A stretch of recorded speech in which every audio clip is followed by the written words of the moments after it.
Good evening. Welcome to tonight's webinar, Minimal Intervention, a New Challenge to Clinical Dentistry by Reducing Tooth Sensitivity and Incorporating Dentin Substitution.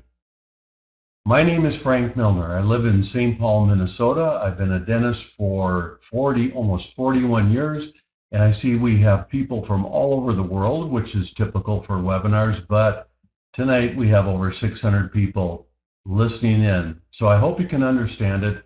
I'll give you some take-home messages, and for those who have been with me for my webinars, I'll try to make them as tutorial and didactic as possible. These are the webinar objectives: how to incorporate glass ionomers into your practice, caries risk and caries risk assessment, how to create an oral environment which will enhance the longevity of your restorations, and the importance of dentin substitution. I really want to thank Voco for sponsoring this tonight, and for Viva Learning. This is my 14th appearance on Viva Learning. Thank you to both. This is who I am. I'm a teacher. I like to transfer information so people can understand the concepts and actually teach themselves. It's a passion of mine. Sunshine Act, these are some of the companies that I have taught for, I have received products for. I have no financial interest in any of the products mentioned tonight. And for disclosure, I am paid by Voco America for this webinar. I pledge to you, everybody in attendance, that I am not here to sell product, I'm here to educate product, and I use them successfully in my practice. Let's look at Pablo Picasso and a quote of his that has meaning in my life. The meaning of life is to find your gift. Could be dentistry, could be something else. The purpose of life is to give it away. I'm in the mature phase of my career as an educator and publisher, and I am trying to give as much away of the knowledge that has been transferred to me and give it to somebody else so they can take it and give it to somebody else as well. Tonight, I'm going to give it to you. What is minimally invasive dentistry today? It is emerging. It's based on newer technologies for the primary prevention of dental disease and destruction, but it is the science of detecting, diagnosing, and intercepting, treating dental disease on the microscopic level. This could be nanohydroxyapatite and ionic exchange. When we look at the fundamentals of minimally invasive dentistry is to maximize the conservation of demineralized, non-cavitated enamel in dentin. It is the ability and desired effect to conserve tooth structure and not employ the GV black fundamentals that we learned. And we have to take care of the tooth's advantage to remineralize and alter the oral environment, and most importantly, if we can postpone the first preparation of a tooth 5, 10, 15 years from now, this is minimally invasive. When you want to treat caries early, you have to detect it early. And how do we do this today? If you start looking at some of the models that we are following, and there's more all the time, what is caries? It's infectious microbiologic disease of a social lifestyle change, as Ian Noe would say, and we can avoid the destruction and dissolution of calcified tissues. Let's look at this analogy, simple analogy. Getting a cavity is like getting a nail in your tire. The problem is you have nails in the driveway. Detection versus diagnosis. Nail in the tire analogy. I want you to think about this. Detection, you have a nail in your tire. That's the cavity. The diagnosis, you have nails in the driveway. How many nails? That is the risk assessment. How many nails? That's what we have to get at so we don't get the flat tire. So if we look at the risk assessment, if we can eliminate the nails in the driveway, we can eliminate the flat tire or the cavity. So let's talk about some of these risks and what to do about it. Well, coming from GV Black era myself in the 70s, what GV Black did, we just put a Band-Aid on the tire and we didn't get rid of the risks or the nails in the driveway.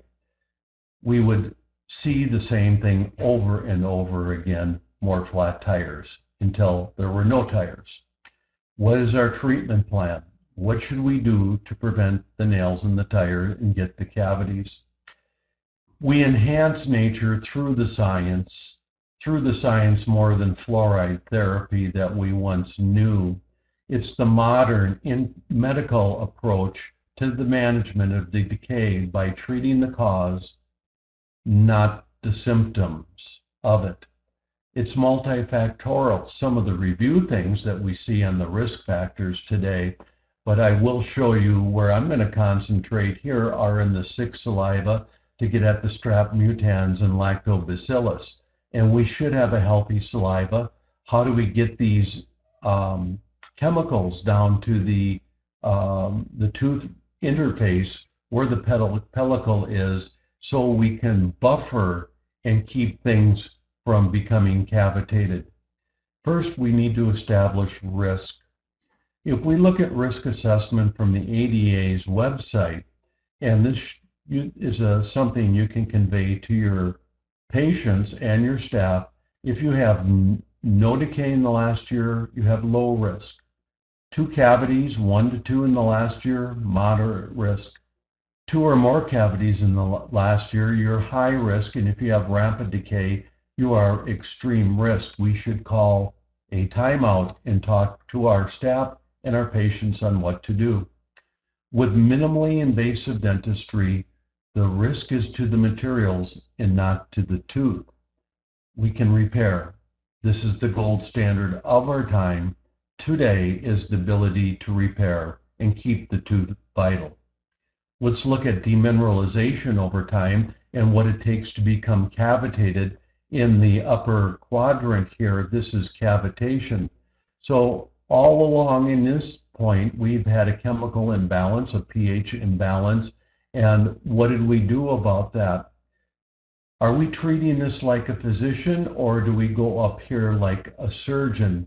So when we remove the disease, we are surgeons. Down here, we're treating the disease. We are physicians. Current practices and philosophies focus on what's wrong now, and then we repair the symptoms. Broken filling, secondary decay, misconceptions. If you look at these, restoring teeth restores health. All mouths are equal. Better restorative material make better fillings, and restorations have an average or predictable lifetime. Misconception. Observations.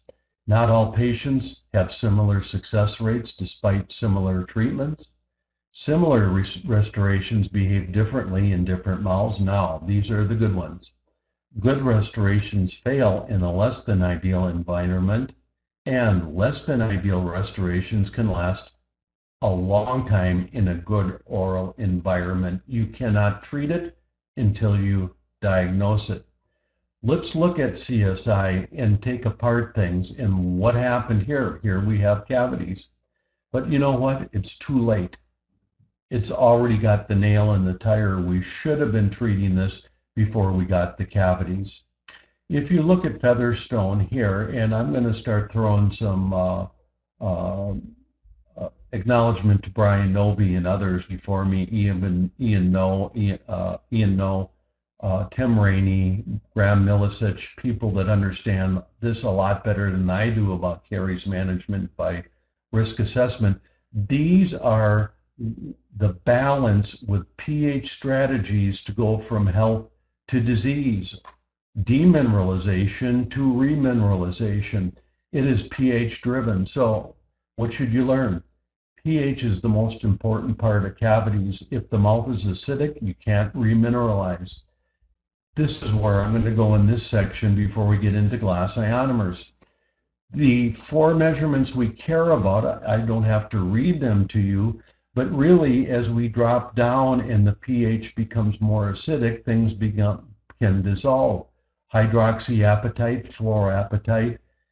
These are critical measurements of pH that you need to record for your patients. The goal is to raise the pH of the saliva.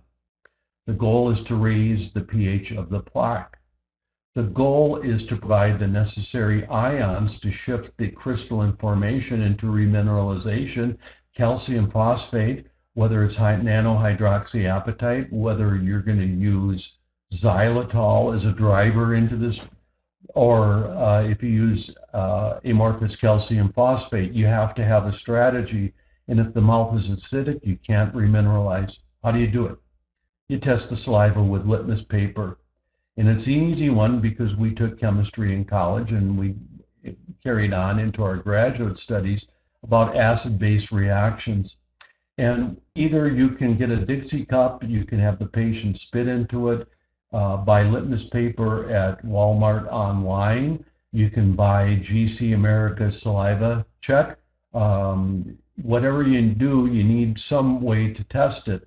After saliva testing, it's either going to come up red, yellow, or green. Green is good. That's good. You're buffering.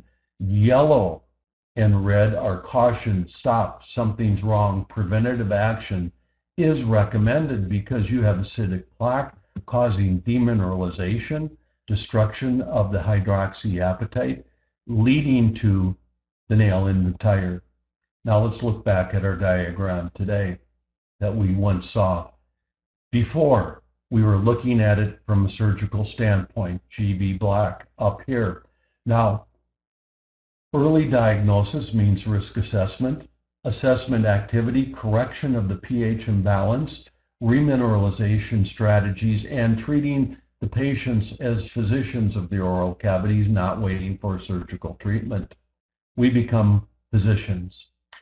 What are the financial benefits for differential diagnosis when we are not drilling and filling? They're immense. Please listen to me. You're going to make more money by not drilling than you ever imagined before by educating your patients. Go into risk assessment management forums.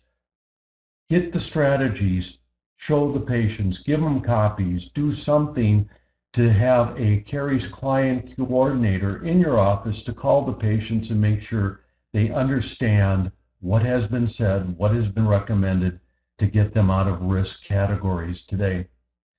Let's talk about dental materials, the past, present, and the future. You see, I came from amalgam. There's restorative materials of different types. Basically, restorative materials occupy missing tooth structure, but they can be inert, like amalgam, gold. They fill, but they don't interact and they don't communicate with the biology of the oral environment. Today, here we are in the bioactivity, bioemulation, reservoir fillings of things that communicate, the smart materials that can restore 100% of biological function. They can repair the tooth structure and has therapeutic value. These are glass ionomers, and there's others in the marketplace today. How do we restabilize the oral environment and get the chemistry right to buffer the saliva, buffer, and get alkaline plaque, things like that? Well, not a sales pitch, but if we're looking at our sponsor's product today, this would be Remin Pro. I liken it to shocking the swimming pool. We're trying to get rid of the algae and start buffering and restabilize the oral environment. Yes, there are other products in the marketplace, GC America's MI Paste. There's others as well. We'll focus on this one, but look at all the possibilities for your patients. You see, what the Remin Pro does is has a winning strategy of neutralizing acids, desensitizing. You can talk about the caramel flavors that they have. It supports remineralization. It has calcium phosphate, fluoride, of course, and then it has xylitol as well. You see, there's an abundant part of fluoride in Remin Pro. Some are advocates of having that kind of fluoride levels. Some are saying maybe the calcium phosphate complex is more fundamental than the fluoride. But this has xylitol, which is dose dependent, which inhibits the karyogenic bacteria. What this strategy is for vocal, and I'll shout out to them, and Brian Novi did a seminar on this, is about the nanohydroxyapatite, and there are scientific studies ongoing about repairing incipient decay. But this is the Remin Pro strategy, saliva check, Remin Pro, fluoride varnish. Applying it with the finger is still the best way to do it. Xerostomia and rampant decay bleach trays work as well. Let's talk about fundamentals of adhesion. Now I'm leading you out of the MID into adhesion into dentin substitution. It's about dentin preservation, minimizing sensitivity, and creating a biological seal. You see, dentin is wet, it's hydrophilic, it's not hydrophobic, it's dynamic, it's got odontoblastic processes, collagen fibers, things like this, the dentinal tubes, and there's smear layers. Either we incorporate smear layers or we reduce it. We can keep the smear layers today with glass ionomers or self-etching adhesives, or we can total etch and remove the smear layer, the smear plugs, and open up the collagen tubes. That would be total etch. This would be self-etch. Etch and rinse. No rinse, or keep the substrate moist. Wet bonding versus dry bonding. When we get into glass ionomers, we're into moist bonding. When we get into composites, we're into dry bonding. When we get into self-etchers, we can have a little bit of fudge factor from dry to a little bit of moist. If you over dry this collagen matrix, you collapse it in your bonding procedure. And when you start collapsing collagen, you're asking for trouble because it's dry, it's not wet. You can't get the hybrid layer in there. You can go from 26 megapascals to a substandard 13 megapascals. When you get in trouble with this adhesion layer here, then you're going to have Brandstrom's theory, and that's when you get the hydraulic fluid coming up with the odontoblastic processes, and that's an owie, and then you got problems. So we're trying to circumvent that. Let's look at a Bisco diagram from Dr. Suh. Give him a lot of credit for this. If we have an uncured bolus of material inside a preparation, and we have a bonded interface here with adhesion, we put light curing on it, and what we will see is a 57 micron deformation on this one, shrinkage, strain, things like this, and when the material is cured. If we look at another schematic of this, if we have the uncured material, and now we do not have a good adhesion that will be sealed down there.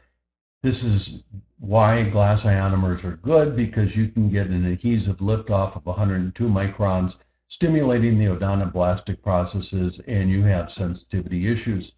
Ergo, glass ionomers are a thing to talk about. When we take a look again at the schematic of self-cure, dual-cure material glass ionomer, things like that versus typical composites, now we have to start talking about suitable substrates with less stress, and this could be either Rebuilda as a dentin substitute from Voco, or their new glass ionomers, because dentin substitutes have dentin mechanical properties, can be used as dentin replacements in the tooth crown and the root region. The ideal dentin substitute properties are biocompatibility, long-term permeability, antibacterial properties of the hard tissue, regeneration, stability, non-absorbability, and the handling of such materials. And we've used calcium hydroxide, we've used zinc phosphate liners, we've used MTA, and there's a host of new ones in the marketplace today. Let's segue into the glass ionomers right now, into the hypermineralized zone of diffusion of calcium exchange, what the glass ionomers do. You see, 1972, Wilson and Kent introduced the glass ionomers into our profession. And what happened, they enjoyed it for a while, but it was a roller coaster ride going in and out of popularity for a wide variety of reasons. Probably mishandling, misuse are the most important. But they were remarkable because the characteristics of fluoride release, chemical bonding, the two structure, and this was unique. First, we had these were the first restorative materials that offered benefits of continuous fluoride release and a chemical bond to two structure. In addition, these materials actually require moisture on the dentin to allow the bond formation and final maturation. Now, before we pick up, glass ionomers have gone through a lot of research and a lot of recent development, including light curing. Now, in these new generations of glass ionomers, the compressive strength, bond strength, solubility, aesthetics, manipulation, working time, biocompatibility have all improved. So here we go. Glass ionomers love dentin. They can exchange calcium. They can do a lot of different things. This is called the ionic exchange adhesion. And if I'm talking about Brian Novy, he's going to probably tell you, he's got to give you this explanation about the aqueous polyalkanoic acid, like polyacrylic acid, and the glass component of fluoroaluminate silicate glass that go through an acid-base reaction in which the polyalkanoate salt begins to precipitate, and this is where you get the gelation, begins until the glass ionomer gets hard. And this is where the calcium migrates over into the other side, into the dentin, forming a chemical seal. 1992, the resin-modified glass ionomers came on the scene, and then we had photopolymerization as well. So let's talk, by all means, let's talk about glass ionomers or bioactivity. They can remineralize, they inhibit plaque by fluoride release. The glass ionomers have greater ionic exchange than resin ionomers, and no other composite material, there are a few that are developing, can say this, okay? They've got the modulus of elasticity of dentin. This is really fundamental and essential when we use glass ionomers. You don't have to open up the dentinal tubes. You can leave the smear plugs there. They have 1/9 the shrinkage of composite and less stress. What are the controversies of glass ionomers? Well, it's in the literature. They don't last as long, fluoride release has no benefit, and the karyostatic properties are unknown. Thank you, Brian Novy, for calling our attention to this Scandinavian study, which they evaluated 1,333 replaced restorative teeth, and what they measured was the average life of composite is 6 years, glass ionomer is 11. This should make you think about using glass ionomers. Where do you put them? Where the acidic plaque is. Where there's old plaque, poor oral hygiene, sure, you're not going to do acid etch. You're going to find out how to remove that plaque, but when you get white spot lesions, you've got demineralized enamel, you got the hot spot. You need to restabilize that oral environment, and this is a great place for glass ionomers. Now, let's bring you up to the next generation. And again, there are a lot of good glass ionomer products in the marketplace. I use several. You should do your own investigation. Let's talk about Voco's next generation of smart materials called Ionolux. This is their resin-modified glass ionomer. It's light cured. What makes this next generation very interesting and attractive, besides the price points, you guys get to do this, is that these are not sticky. They are immediately packable. They release fluoride, no dentin conditioner. You don't need the dentin conditioner, the polyacrylic acid. But these, as soon as you light cure this one, or they go through this light cure set, you can go through and start finishing and polishing using water spray. I didn't say dry. I said water spray. This is very unique. No dentin conditioner. You can sculpt them. They don't run. They're not slippery. You can shape them. They're not sticky. And the new capsule design, I think, is going to be very attractive. We'll show that.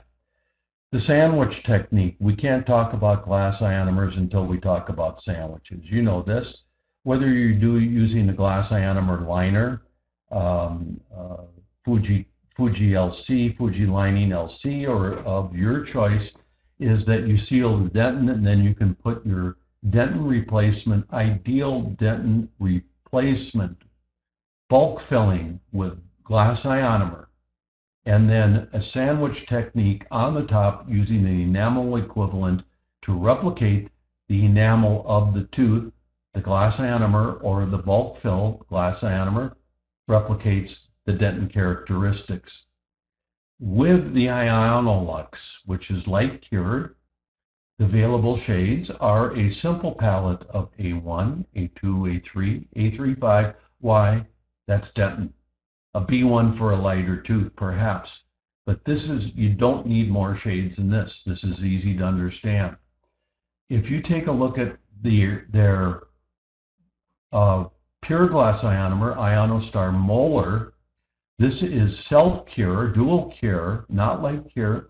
Again, this is packable. This is not sticky. This is an easy generation of glass ionomers to use. And if you look at that little capsule right there, I'm going to talk to you about that because when you use glass ionomers, you do need a triturator. But when you look at Ionostar Molar, again, what is appealing here is not only the aesthetic part of translucency, fluoride release. It handles really good. It's packable, and as soon as it goes through the set, you can go finish polish with it. You don't have to wait an extended period of time, and it doesn't stick to the instrument. When you look at let's say an off-brand or something that doesn't behave properly, it's fighting. It could be composite too. The material fights you, but with the new glass ionomers of Voco, and I may say there's a couple more out there that I think are looking really good too. You can put these, you can move it where you want it to go, and not where it wants to return. What are the advantages of these new glass ionomers? Well, they're easy to apply. I'm going to get to that. Doesn't stick to the instrument, and I'm going to show you why you don't need a lot of instruments too. I'll show you how to use a cotton pellet and a cotton swab. And they work in a wetted environment for good marginal seal adaptation, especially in a class 2 box where you're down deep using a distal extension. I can't see how you're going to do acid etching composite materials. You need to use the glass ionomers. This is not my bar chart here, but what I'm going to say here is when these new glass ionomers are creeping in the 250 plus, right up in here, this is where you're getting into composite material. This is where you can put these glass ionomers into function. I'm going to call them transitional restorations. If you're not sure about the vitality, if you have a near caries exposure, lack of hygiene, this is where you want to use these transitional glass ionomer restorations. This is great. Kudos, Voco. What you do here with this capsule is you take it out of the box and you just push it down and make that plunger active. Then what you do is put it in the triturator for 10 seconds. Take it out of the triturator and you don't put it in the glass ionomer gun anymore. You put it into your composite gun. This is really cool. It's simple. It works. It's easy. And if you look at the compressive strength, again, we're starting to creep up in the 275s. It's got the radial opacity so you can see it on the X-ray. This is where we're heading, guys. We're heading into faster, easier. You can sculpt it. You can finish it easier. It's smart. These are smart materials. In summary, where are you going to use the glass ionomer? It's a dentin substitute. Self-care, dual care, Dr. Suss says, less stress, less liftoff, fluoride release, no dental condition or high compressive strength, better wearability to put your materials into relative function. Okay? Transitional bonding, I like to call it, to set up for either crown and bridge or to see if a tooth needs root canal therapy. This is Ionostar Molar, comes in A1, A2, and A3. Very simple, don't need complications with the colors. That's very simple, very economical, very affordable price points. Let's look to the new one, the fast set. This is Ionostar Plus glass ionomer. Same characteristics, not light cured, self-care, dual care, great for large surface volume of dentin substitution, bulk filling. Bulk filling with glass ionomer, high fluoride release over time seals the tooth restorative interface, ionic exchange adhesion, hypermineralization, optimal marginal seal, class 2s, great in a challenged environment with Remin Pro, differential diagnosis on saliva pH. Total working set time, right around 2 minutes. That's pretty attractive to me, and when you start finishing polishing, you know you got to use water spray and you can't have a heavy hand. Indications for the glass ionomers are for class 1, 2, and 5s, modulus of elasticity, same as the tooth. Class 5, you have a lot of stress down there, and if you're getting into these pop-off restorations, you might consider putting a glass ionomer down there, or a glass ionomer with a sandwich over the top with a composite replacement. If you look at this for an amalgam replacement, it's great. Third world countries, if you're volunteering doing third world dentistry someplace, glass ionomers are perfect. High caries risk patients, I use glass ionomers, resin modified in pedal patients exclusively, geriatric people, xerostomia, special needs patients, perfect for glass ionomer. If we look at its moisture tolerance, to create this interdiffusion zone in the self-adhesive property, this is perfect for the new Ionostar Plus because it's easy. You don't need layering. You can bulk fill with it. Okay? This is the Ionostar Plus. These are the facets. These are the components, the same as Ionostar, the same as the Ionostar Molar. And now this, the Plus, it works, it's attractive. Try it as well as the other next generation materials. When you start seeing these, why would you use fast set? Well, it's a time saver, less stress, minimizes the protocols that you do. You don't need the cavity conditioner. You get great marginal seal. You see, it all makes sense at this point. There's a lot of compelling factors. If you look at the whole playing field of all the glass ionomer companies out here, you can see the total maturation can be 3 minutes plus, can be 4 to 6, up to 7.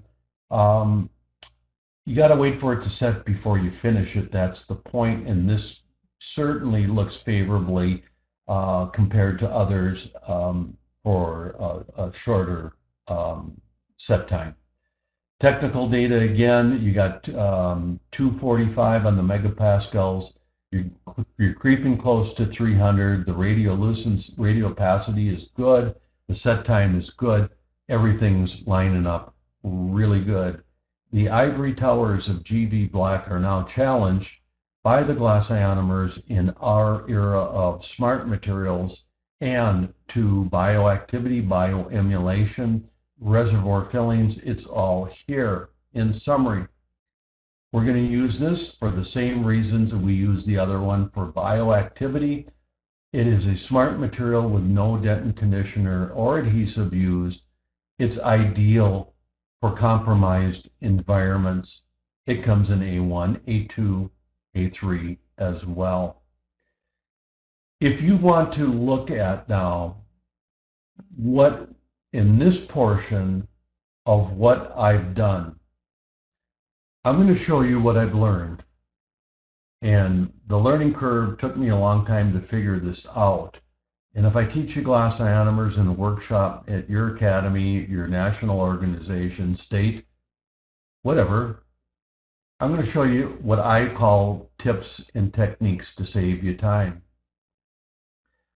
The overview, before we show you the slides. First of all, glass ionomers are hydrophilic. Don't dry them out. Dentin is hydrophilic. Don't dry it out. The new glass ionomers are packable. The new glass ionomers can be finished polished in 2 minutes. Don't rush it. When you do have the timer on for 2 minutes, make it 2:30. That way you don't get at it too early. Dentists are itching to get at that material before it sets. We keep on touching it. We touch it. We poke it. We want it to get hard. It may be not quite hard and you're getting frustrated. Glass ionomers allow you to use moistened cotton pellets and swabs to assist with the placement. I'll save you a lot of money in these slides and how I do it and how it works for me. Let's do a typodont demonstration using the Voco Ionostar Plus, and I've cut a MOD lingual prep on a typodont tooth, and then this is the prep and this is the glass ionomer restored. So what would we do typically? Well, back in the 70s, guess what? That would have been amalgam with Peter K. Thomas anatomy, copalite adhesion in there, and or a gold. I would have gotten 4 surfaces of gold credits to graduate from dental school. Minimally invasive because we never crowned the tooth. This is an MOD lingual preparation ready for bulk filling. So placement of matrices, well, there's a whole bunch of them out there. Garrison's got them. Triodent, Dave Clark and BioClear up in Tacoma, Washington has the new BioClear matrices. I like those too. But anyways, what we're doing is placing a sealed matrice, and let's assume that we're down deep in the box. So cavity conditioner, not necessary. Dry the dentin out. Don't do it. Keep it damp. Dampen it with cotton, wet cotton if you want, wet cotton pellets. But when you inject into the proximal boxes, this is how you do it. Inject into the proximal boxes first, and then what do? I came from a construction background for 8 years in heavy construction. For disclosure, I was a tower crane operator right before I got into dental school, so I know all this stuff. These are commercially used tamping devices, so let's take the construction part of this. Let's bring it right into the bulk filling. What you want to do is take a damp cotton pellet and you tamp the glass ionomer down into the box. Pretty simple. You tap the mesial box, you tamp the distal box, you make sure that it flows, you make sure that it seals into the box before you express more.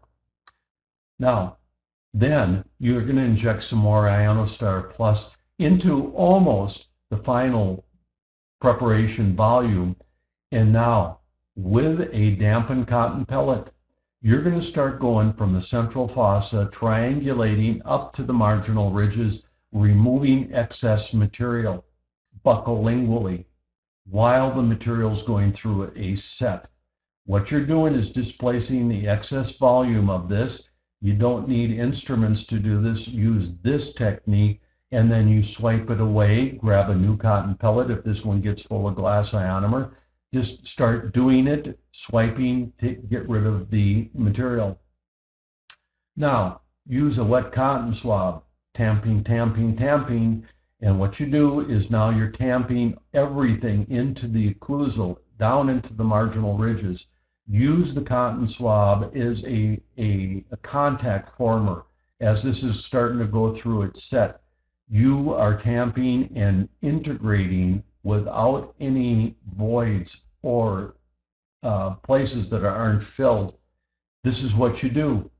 Then, when it's almost going through its set, you go back with a damp cotton pellet and you get things into final contours, including your marginal ridges.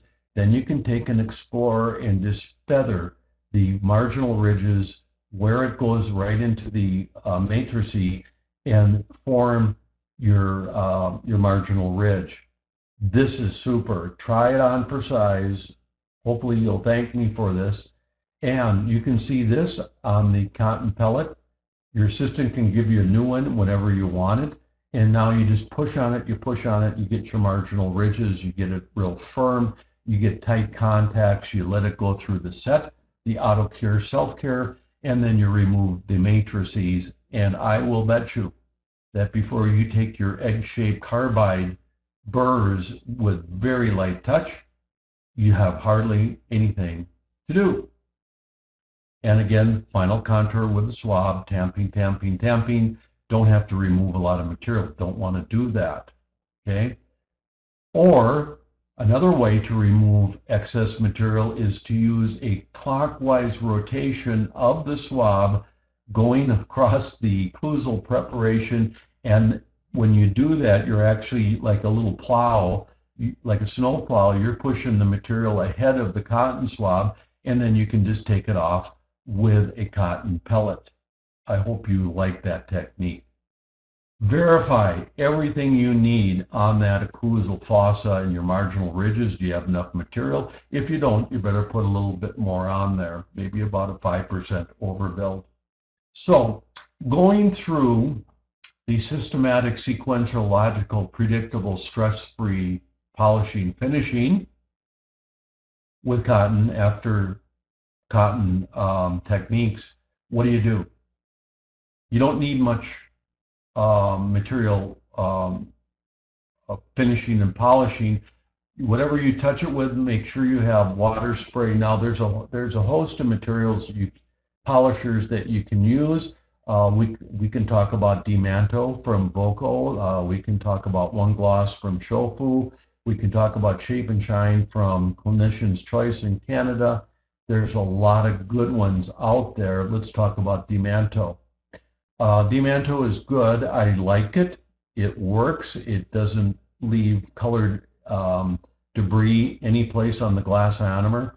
And where I'm going to focus your attention, I'm not a fan of this. I don't use this. I don't use this. This is too sharp. These are very sharp. I'm going to focus on these two things for your marginal ridges, for your interproximals, and your occlusal fossas.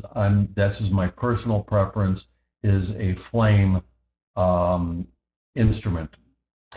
Now, when you use Demanto, Shape and Shine, One Gloss, you want to gear these down, RPM, get into about the 8,000, gear it down into 5, possibly 3, with water spray to avoid desiccation of the glass ionomer, and you can micromanage the material a lot better. Do not rev up these hand pieces, these high speeds, slow speeds, and start getting into the material. These are, again, the different array of polishers right here. Use moderate pressure to start out with when you're removing a little material, and then back off. Pull it back a little bit, lighter touch, water spray, a little bit more aggressive to start out with, a little light touch on the end, progressive reduction in pressure during the stages of polishing. I'm telling you, this is the only way to go, because you are doing justice to a material that is hydrophilic and you don't want to desiccate it. No need to change the pre-polishers into high gloss, because when you're backing off, you're going to get gloss on this. Okay, these things do have a somewhat of a matte texture, not like a composite where they get real high luster. There's more of a satin finish to it. Now, the other thing I will say, and I'm an advocate of, wasn't when it first started, because we were taught if you glaze these, if you use a surface filler for glass ionomers, you eliminate the ability of the glass ionomer to communicate to the oral environment to release or intake fluoride into the glass ionomer. I'm over that. And what I'll tell you now, I think it does you more justice to seal that dentin interface with the ionic exchange adhesion, and I will actually seal the glass ionomer. In this case, I'll use Easy Glaze from Voco, and there are other ones in the marketplace. These are nanofilled, light cured for your temporary, your provisional crown and bridge, your light cured crown and bridge. What does it do? It's a surface sealer.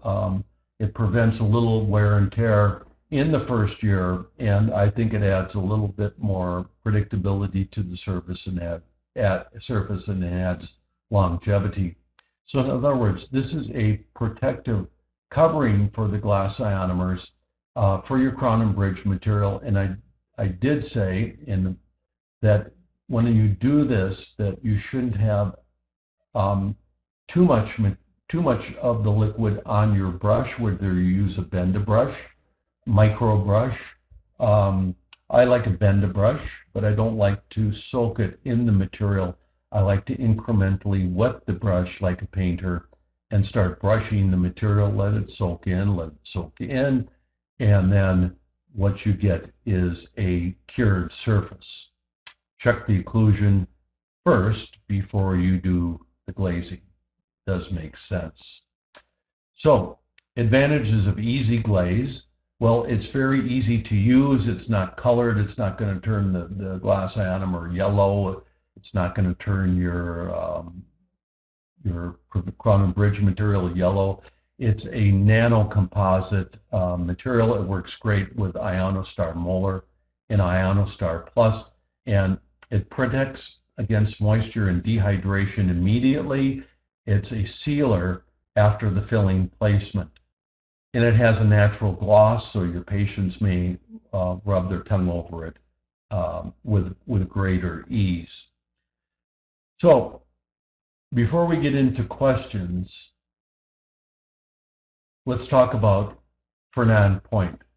His quote, "Success is the sum of a lot of small things done correctly." I have demonstrated this tonight with our discussion from the oral and cavity to be a differential diagnosis of position of the mouth rather than to look for the drill and fill philosophy that we once had.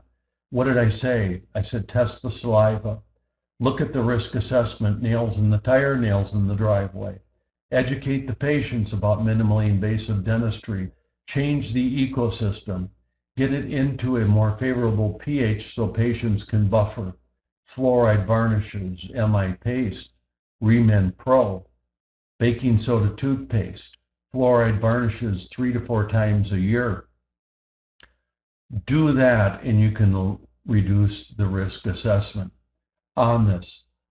And really, when it starts coming into conclusions, what we can say about certain things, about the glass ionomers.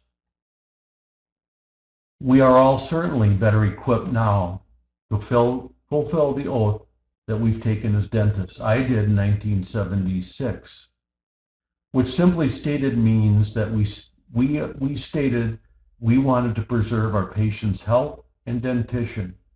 We said we did do no harm and we did not want to overtreat. Unfortunately, a few in our profession are still willing to decimate good tooth structure solely in the name of cosmetics, or simply the resistance to change their mindset. There is no reason why you can't use glass ionomers today. As a parting rant, I'm still a little bit disheartened and unable to explain why all the practicing dentists today do not accept the use of glass ionomers for at least some applications in their offices. I've witnessed the ability to ward off bacterial invasion in some of the worst situations using glass ionomers. Brian Novy should be proud of what I just said. Is that we have the opportunity, in conjunction with composites, to have dentin bulk filling smart materials in conjunction with enamel placement in sandwich techniques is that we can have remaining sound tooth structure and repair only the damaged areas in the restoration next to a good buffered zone and eliminate the layered technique. I would call this state-of-the-art conservative dentistry and how I would want my tooth to be prepared in your office. Lastly, which material are you going to use? What are you going to buy? Which one handles better? Which has got better compression strength? Which has got the fluoride release? Deciding on which brand of the glass ionomer in my world is not critical. However, price notwithstanding.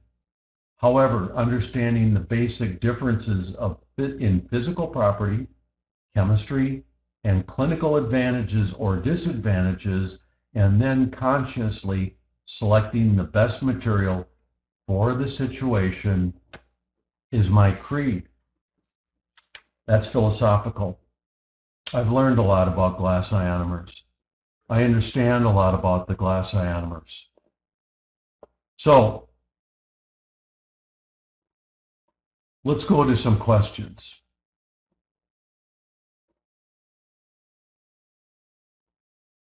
Can I use Ionostar Plus for Class 5s? Yes, you can. You can do it, and the defining question is, do you want composite capabilities when you do this or not? Look at the modulus of elasticity with a pure glass ionomer is going to be more like dentin-like, and when you add some composite, you are going to get some polymerization shrinkage. So you may want to think about what you're doing. There's no right or wrong. I mean, for larger class 5s, I'm more apt to put the conventional glass ionomer, the Ionostar Plus in there, and then do a sandwich over the top with beveling on top of that one. It's dealer's choice, but you got to remember what's in the deck of cards. There's jokers in there and things for sensitivity issues. Believe me, I probably experienced more dentin sensitivity and restorative sensitivity than all of you out there in the world, because I didn't learn my lessons until I learned about the glass ionomers and about the ionic exchange adhesion. Thank you to all my teachers that are listening and pointed me in the right direction of doing that. If you want, the last question, what is the difference in fluoride release between resin-modified glass ionomers and the old GIs? It seems that if there's more resin, there would be less fluoride release. Well, I don't know. I think we're splitting hairs here. I understand the technical question, but maybe we're missing the point. The point is that it does have fluoride release, and how much fluoride is necessary. Because when you get into calcium fluoride, what you have is calcium fluoride, and you know that it takes more acidity to demineralize and break that down. I would say that's a moot point for the most part. I'd say using the glass ionomer is the defining moment in your selection of restorative materials. Please educate your staff. That person that sits next to you in that operatory needs to know what you're thinking, needs to know what minimally invasive dentistry is, needs to know how that tooth heals, and use a glass ionomer. If you are consumed by what you're doing, your assistant or my assistant, she's not my assistant, Sharon, she's my co-pilot, been with me for 25 years. She knows how to fly the plane. She knows exactly when it's time for glass ionomer, whether it's resin modified glass ionomer or auto care, self-care. Educate everybody around you, because LD Pankey said you get paid twice in dentistry. You get paid once for your work, and you get paid once for your pride. And with the pride comes the knowledge of what you're doing, and the obligation is to educate, especially the younger graduates who are not with us yet in rank, and we need to educate them most assuredly to protect a great profession. I want to thank the 600 people that listened in to this webinar tonight. It's an honor and a privilege to be with people and transfer information that was transferred to me. I'm looking forward to the next 5 to 10 years of my practice, and maybe I'll be one of the lucky ones to go to 45, 50 years. Why? Because it's the best profession on earth. It's the one where you can share. It's the one where you can educate and have a great bond with your patients based on trust and confidence. And lastly, it's a privilege to be with dental manufacturers that trust your ability and your integrity to bring their information, their products into a learning environment like Viva Learning, and to make it a win-win situation. I will look forward to our next meeting in our next webinar. I hope to see you in a dental meeting, or you can read one of my published articles in your dental journals. I wish you good night, and I wish you good luck with glass ionomers. Start getting into the literature and do the research. Good night.